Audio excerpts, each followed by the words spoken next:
আসসালামু আলাইকুম সুপ্রিয় শিক্ষার্থী বন্ধুরা, আজকে আমাদের আলোচ্য বিষয় হচ্ছে প্রেজেন্ট কন্টিনিউয়াস টেন্স বা ঘটমান বর্তমানকাল।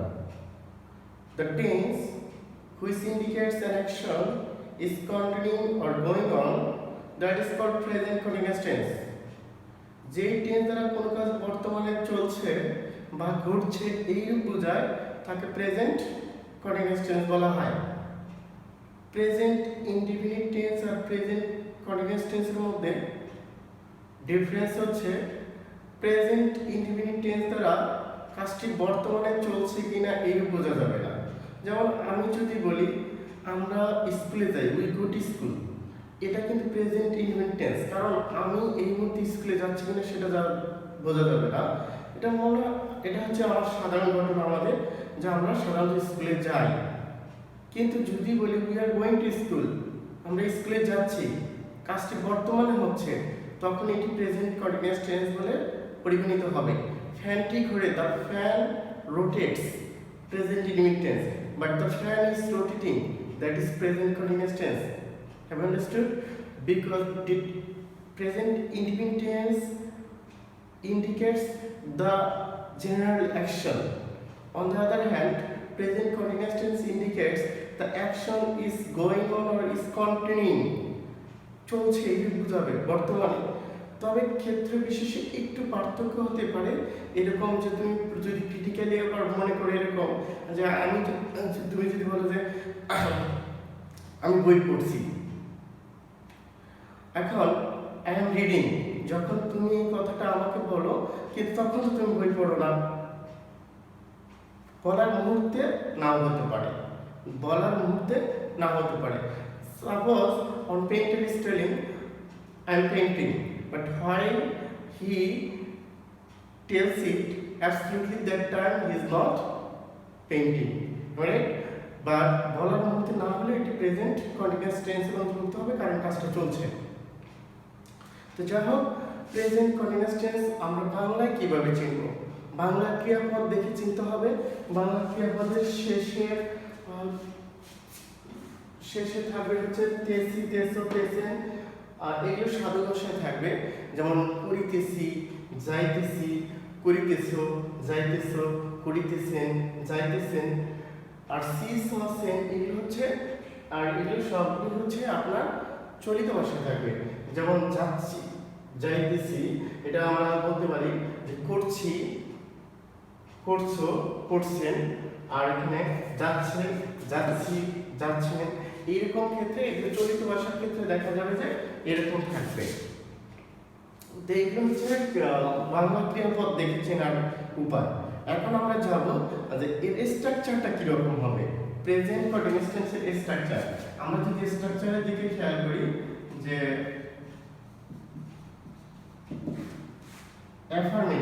অ্যাফার্মেটিভটা কেমন হবে? অ্যাফার্মেটিভ আমরা প্রত্যেকটা বলেছিলাম যে আপনার চারটা করে স্ট্রাকচার শিখবেন। সেটি হচ্ছে subject plus am, is, are, এগুলো হচ্ছে be verb. Okay, then verb on আর ভার্ব প্রেজেন্ট ফর্ম, এর সাথে অবশ্যই আপনাকে আইএনজি অ্যাড করে দিতে হবে, লাস্টে এক্সটেনশন বা বাকি অংশ বসাবেন। তাহলে যদি আমি বলি যে মিম বই পড়ছে, মিম বই, সাধু ভাষা থাকবে এরকম, দেখেন পড়িতেছে, আর চলিত ভাষায় কি থাকবে এটা বলেন তো? পড়ছে। ঠিক আপনারা প্রেজেন্ট ইনডিফিনিট টেন্সে যেরকম করছিলেন সেরকম করেন। এটা হচ্ছে সাবজেক্ট, এটি অবজেক্ট, আর এটি হচ্ছে আপনার কি ভার্ব। তাহলে এই হচ্ছে বসে সাবজেক্ট, এটা মিম। মিমটা কোন person? Third person and singular. যদি থার্ড পারসন সিঙ্গুলার হয় তাহলে ইজ বলবে, আর যদি থার্ড পারসন প্লুরাল বা ফার্স্ট পারসন প্লুরাল হয় সেই ক্ষেত্রে আর বলবে, বা সেকেন্ড পারসনের পরে আর বলবে। তাহলে এমটা কোথায় বলবে? শুধুমাত্র আই এর পরে এম বলবে। ওকে, তাহলে মিম বই পড়ছে, মিম ইজ, তারপর হচ্ছে রিডিং, রিড ভার্ব এর সাথে আই এড করে রিডিং বুক or books। বই বই পড়ছে, মিম ইজ রিডিং বুকস। ওকে, এখন আমরা যদি এইভাবে লিখি যে তারা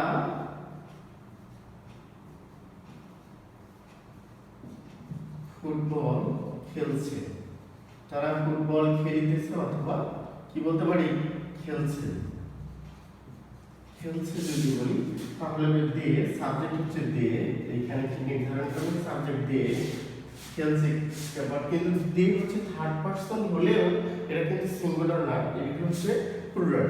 দ্যাটস ওয়াই এখানে আপনাকে বলতে হবে আর দে আর ভার্ব হচ্ছে প্লে, এর সাথে আইএনজি অ্যাড করে playing football, they are playing football. Okay, they are playing football. তাহলে আমরা এটি অ্যাফার্মেটিভের স্ট্রাকচার জেনে গেলাম। এখন আর যদি বলি যে আমি লিখছি, খেয়াল করেন আমি লিখছি, তখন হবে I am writing, I am writing, আমি বোর্ডে লিখছি, I am writing on the board. Clear? এখন আমরা নেগেটিভটা দেখব। নেগেটিভ স্ট্রাকচার কিরকম হবে? নেগেটিভ হবে আপনার সাবজেক্ট, এখানে যেহেতু অক্সিলারি ভার্ব আছে কাজে আপনার জন্য নেগেটিভ করা অত্যন্ত সহজ হয়ে যাবে। খেয়াল রাখবেন, just after auxiliary verb you need to add not to convert into negative. অর্থাৎ নেগেটিভে কনভার্ট করতে হলে যদি কোনো সেন্টেন্সে অক্সিলারি ভার্ব থাকে তাহলে easy just after auxiliary verb আমরা যদি নটটা অ্যাড করে দিই তাহলে নেগেটিভ হয়ে যাবে। ক্লিয়ার?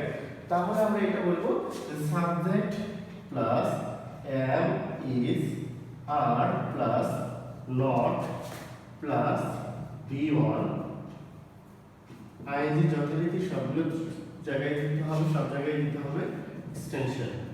এখন দেখতে পাচ্ছি এটি হচ্ছে, এটাকে যদি আমরা নেগেটিভ করি কি হবে? মিম বই পড়ছে না, তাহলে কি হবে? মিম is not reading books. Mim is not reading books. আর যদি আমরা বলি তারা ফুটবল খেলছে না তাহলে কি হবে? They are not playing football. তারা ফুটবল খেলছে না। এখন আমরা একটু উপরে চলে যাই, কারণ এখানে লিখতে সমস্যা হচ্ছে। আমরা দেখেন ইন্ট্রোগেটিভ কি হবে, স্ট্রাকচার ইন্ট্রোগেটিভটা কি হবে? ইন্ট্রোগেটিভ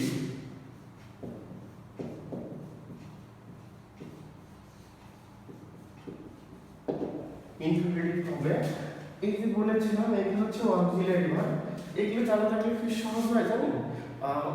নেগেটিভে কনভার্ট করা ইজি, তারপর হচ্ছে ইন্ট্রোগেটিভে কনভার্ট করা easy. Just auxiliary verb you have to take before the subject, then the sentence will be converted into interrogative form. Is it clear? So just here you write am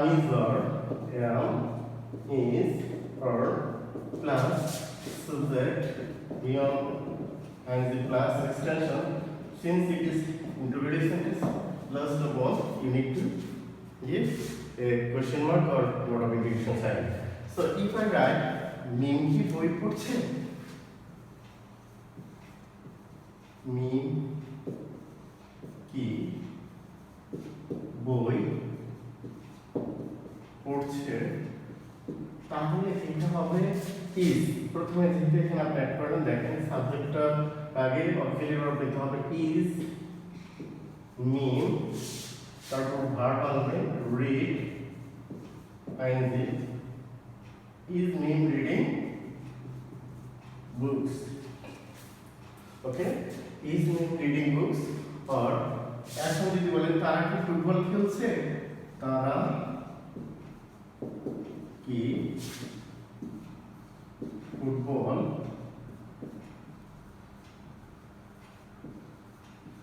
খেলছে, তাহলে এখানে হবে প্রথমে auxiliary verb, subject they, verb play, এর সাথে ING add করতে হবে, they are they playing football. লাস্টে দেখেন আপনি একই সাথে নেগেটিভ এবং ইন্টিগ্রেটিভ স্ট্রাকচার শিখবেন।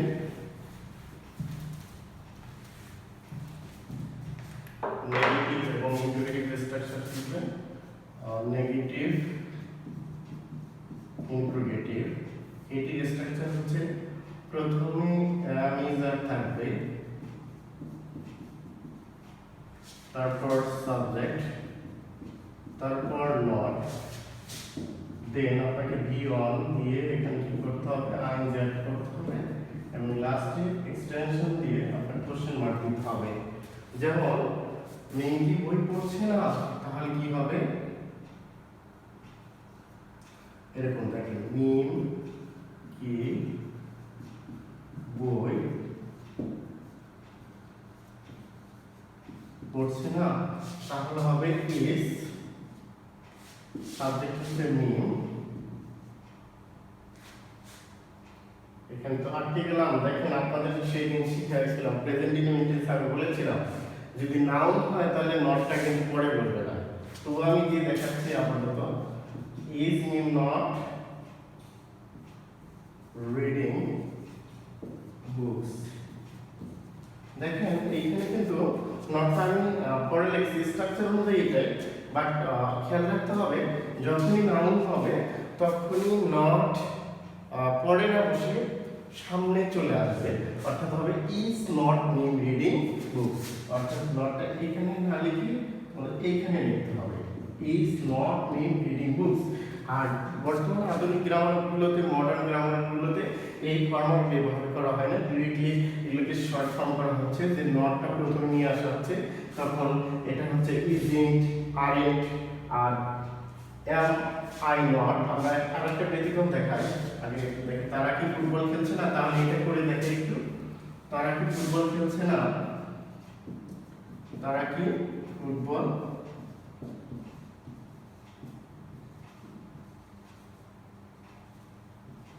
খেলছে না, তাহলে এই ক্ষেত্রে কি হবে দেখেন, তাহলে আর দে নট প্লেইং ফুটবল, এরকমই থাকবে, এখানে কোনো সমস্যা নেই, এখানে নটটা আপনি বরাবর বসাতে পারবেন, তবে নটটাকে প্রথমে এখানে আনতে পারবেন, সেই ক্ষেত্রে আপনার কন্ট্রাক্টেড ফর্ম বলা হয় যে aren't they playing football.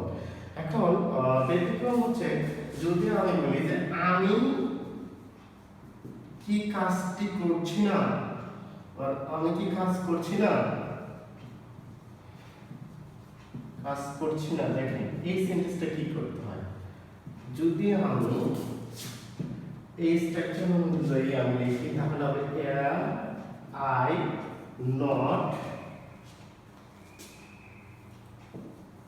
Doing the work, আমি কি কাজটি করছি না, দেখেন আমি কি কাজটি করছি না, তাহলে এটা হচ্ছে কি এম আই নট, এরকম ভাবে ফুল ফর্ম হল, কিন্তু শর্ট ফর্ম দেখেন এটা তো আমরা জেনেছিলাম যে এমটা শুধুমাত্র আই এর পরেই বসে, কিন্তু এখন দেখেন আমি আগে বসেছি এটা ইন্টিগ্রেটিভ করার কারণে, এখন যদি আমি এটা শর্ট করতে চাই এই নটটা সামনে আনি, সেই ক্ষেত্রে দেখা যাবে যে এর শর্ট ফর্মটা কিন্তু একেবারে ব্যতিক্রম হবে, যে আরএন্ট আই হবে, খেয়াল রাখতে হবে।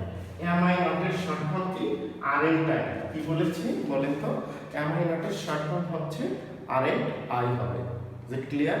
তাহলে আমরা দেখতে বললাম যে প্রেজেন্ট কন্টিনিউয়াস টেন্সের স্ট্রাকচার হচ্ছে subject plus am is are plus ভিওন plus ING plus extension, এটা অবশ্যই খেয়াল রাখতে হবে, এটুকু খেয়াল রাখলে পরবর্তীগুলো আমরা করতে পারবো, কারণ after the auxiliary verb we need to add not to convert into negative as well as we need to take subject we need to take auxiliary verb before the subject to convert into interrogative form. Is it clear?